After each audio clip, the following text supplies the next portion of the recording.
So what do you do if you have a really scary dream? You could call it a nightmare, a shocking dream, a dream where you wake up and you are visibly shaken, right? What do you do with that? What do you do with those dreams? A lot of times people worry that those dreams are prophetic, right? I had a dream once where a neighbor's kid was killed by one of our neighborhood dogs. And I woke up and I was really shaken, right? Because we wouldn't want that to happen. And the first thing that I thought of was, should I tell her, right? Should I do something in the physical realm? Was this a dream that was trying to show me something so that I could prevent it? I didn't do that right away. First, I worked with the dream, right? Now, dreams that come through, shocking dreams, nightmares, usually they're here because they have a very, very important message to send us. And usually the message is not prophetic. Usually the message, in my experience, is metaphoric, or maybe it's trying to shift energy around.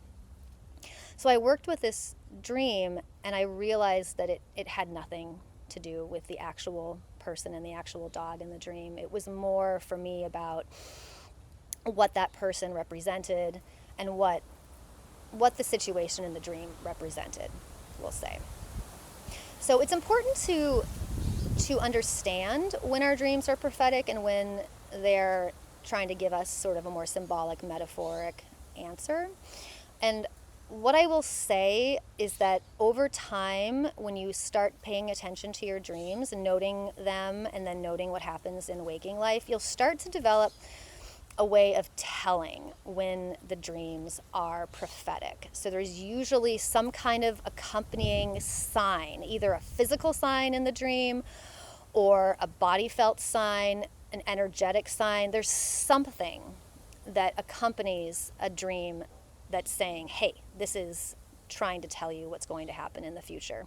So the more that you are actively paying attention to your dreams, the more that you'll know that. And by now, I'm pretty familiar when dreams are coming through for me that are giving me more literal information. And it's really important, right, to know how a dream is trying to communicate to you so that you don't go and tell your neighbor that you had a dream that a dog killed her kid, right? Like that's that doesn't really help neighborly relationships. Of course, this was years ago. That did not happen in real life. And